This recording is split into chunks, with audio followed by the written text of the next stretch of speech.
Hello friends, नमस्कार। आप सभी का नाइटिंगेल नर्सेज एकेडमी के इस शानदार धमाकेदार परिवार में हार्दिक स्वागत और अभिनंदन है। आज हम जिस टॉपिक की डिस्कशन करने वाले हैं उस टॉपिक का नाम है कुछ इंपॉर्टेंट विटामिन्स की डिस्कशन हम करेंगे। उन विटामिन्स के क्या क्या साइंटिफिक नेम्स हैं उसके बारे में हम डिस्कस करेंगे और उनसे होने वाली क्या क्या डिजीजेज हैं उसके बारे में हम डिस्कस करने वाले हैं। तो जल्दी से इस छोटे से वीडियो में हम इस बहुत इंपॉर्टेंट जानकारी को ले लेते हैं ताकि वो हमारे एग्जाम के पॉइंट ऑफ व्यू से बहुत इंपॉर्टेंट साबित हो। तो आइए चलिए हम विटामिन्स और उनके साइंटिफिक नेम्स और उनसे रिलेटेड जो डिजीजेज हैं उनके बारे में हम चर्चा करते हैं। आइए सबसे पहले हम चर्चा करते हैं विटामिन ए की। विटामिन ए जो होता है, विटामिन ए को रेटिनॉल कहा जाता है। विटामिन ए का साइंटिफिक नेम रेटिनॉल होता है और इसके द्वारा जो बीमारियां होती है वो होती है नाइट ब्लाइंडनेस, ज़ीरोफ्थेल्मिया, बाइटॉट स्पॉट और कंजक्टाइवल जीरोसिस। कंजक्टाइवल जीरोसिस ये कुछ कंडीशंस हैं जो रिलेटेड होती हैं विटामिन ए की डेफिशिएंसी से। विटामिन ए की डेफिशिएंसी अगर हो तो ये चार बीमारियां मेनली होती है: नाइट ब्लाइंडनेस, ज़ीरोफ्थेल्मिया, बाइटॉट स्पॉट और कंजक्टाइवल जीरोसिस। नाइट ब्लाइंडनेस जो होता है वो कंडीशन डेवलप होती है, हम देखते हैं कि नाइट ब्लाइंडनेस की कंडीशन जो है आपके रोड्स से रिलेटेड होती है। रेटाइना के पिगमेंट लेयर में जो रोड्स प्रेजेंट होती है उससे रिलेटेड बीमारी है। इसके अलावा ज़ीरोफ्थेल्मिया जो है, इसमें आपका कंजक्टाइवा जो है, आपका जो स्क्लेरा है, कंजक्टाइवा और आपका जो कॉर्निया का पोर्शन है वो ड्राई हो जाता है, एबनॉर्मली ड्राई हो जाता है। तो ये कंडीशन ज़ीरोफ्थेल्मिया होती है। बाइटॉट स्पॉट जो है वो भी कंजक्टाइवा के ऊपर एबनॉर्मल स्ट्रक्चर्स डेवलप हो जाती हैं, केराटिन डेवलप हो जाता है, वो है। और कंजक्टाइवल जीरोसिस, कुछ ये चार बीमारियां हैं जिनके द्वारा हम विटामिन ए को जो है वो क्लासिफाई करते हैं। विटामिन ए की ये चार डिजीज मेनली हम डिस्कस करते हैं।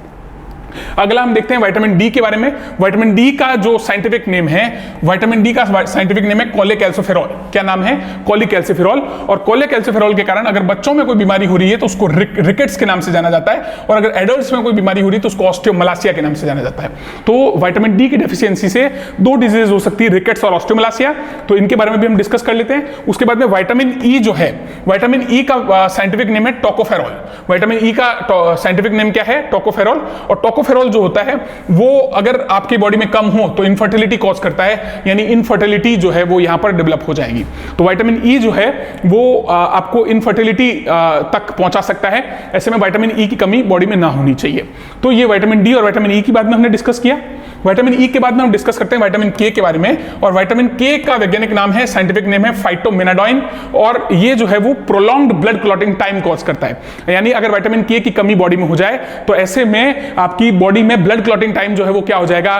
बढ़ जाएगा। और ब्लड क्लॉटिंग टाइम जब बढ़ जाएगा तो फिर ब्लड की क्लॉट नहीं होगी, और ब्लड क्लॉट नहीं होगा तो ऐसे में जो है वो कंडीशन वर्सन हो जाएगी। आपकी बॉडी में ब्लड की जो है वो बहुत ज्यादा सीवियर लैक ऑफ ब्लड जो है वो हो जाएगा।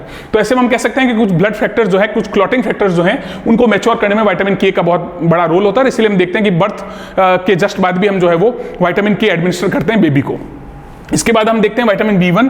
विटामिन बी1 का साइंटिफिक नेम है थियामिन। और थियामिन जो है वो बेरी डिजीज कॉज करता है। इसके अलावा वर्निक्स एन्सेफेलोपैथी कॉज करता है। मतलब ये कुछ कंडीशंस डेवलप करता है जिसमें बेबी को, जिसमें पर्सन को जो है वो एटेक्सिया, कंफ्यूजन, और इसके अलावा एटेक्सिया और कंफ्यूजन के साथ साथ आपको जो है वो ऑप्थेल्मोपरेसिस जैसे कुछ कंडीशंस डेवलप होती हैं। तो बेरी और वर्निक्स एन्सेफेलोपैथी जो है वो विटामिन बी1 से रिलेटेड डिजीजेस हैं।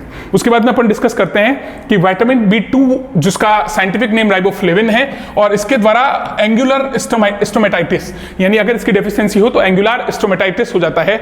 मतलब आपने देखा होगा कि आपके माउथ के दोनों जो ओपनिंग्स हैं उन पर कुछ रेड कलर के जो है वो राउंड्स डेवलप हो जाते हैं, और उसी को हम एंगुलर स्टोमेटाइटिस के नाम से जानते हैं। और एंगुलर स्टोमेटाइटिस जो है वो विटामिन बी2 की डेफिशिएंसी से रिलेटेड एक प्रॉब्लम है। उसके बाद में हम विटामिन बी3 की बात करते हैं। विटामिन बी3 जो होता है उसका वैज्ञानिक नाम या उसका साइंटिफिक नेम जो है वो नियासिन है। और नियासिन की कमी से होने वाला जो रोग है वो पेलाग्रा है।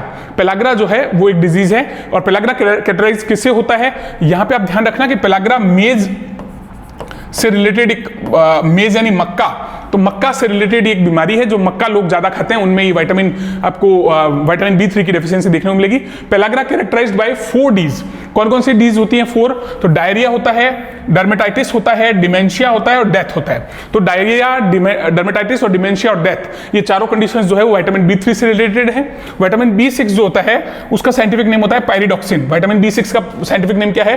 पायरिडॉक्सिन। और इसके डेफिशिएंसी से पेरिफेरल न्यूराइटिस की कंडीशन डेवलप होती है, यानी आपकी जो पेरिफेरल नर्व्स हैं उनमें इन्फ्लेमेशन क्रिएट हो जाएगा, तो पेरिफेरल न्यूराइटिस की कंडीशन जो है वो विटामिन B6 पायरिडॉक्सिन के कारण हो जाती है। इसके बाद हम देखते हैं विटामिन B12। वो विटामिन B12 का साइंटिफिक नेम है साइनोकोबालेमिन, और साइनोकोबालेमिन की डेफिशिएंसी से मेगलोब्लास्टिक एनीमिया यहां पर डेवलप होता है। मेगलोब्लास्टिक एनीमिया जो है वो यहां पर हो सकता है। इसके अलावा पर्नीशियस एनीमिया भी यहां पर हो सकता है। कौन सा एनीमिया हो सकता है?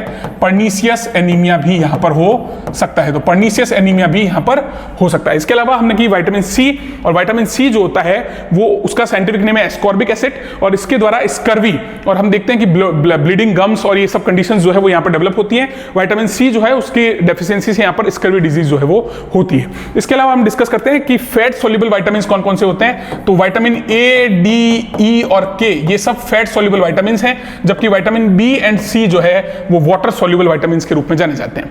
तो ये कुछ विटामिन, उनसे रिलेटेड डिजीज और उनके फंक्शंस और उनके साइंटिफिक नेम से रिलेटेड कुछ चर्चाएं हमने की। और नाइटिंगेल नर्सेज एकेडमी इसी तरीके से आपके लिए एग्जाम के पॉइंट ऑफ व्यू से इंपॉर्टेंट वीडियोस बनाता रहेगा। आप भी लाइक और शेयर और सब्सक्राइब करके हमारा सपोर्ट कीजिए, हमारे साथ जुड़े रहिए। नाइटिंगेल नर्सेज एकेडमी के ऑनलाइन प्लेटफॉर्म पर जुड़ने के लिए आप सभी का बहुत बहुत धन्यवाद।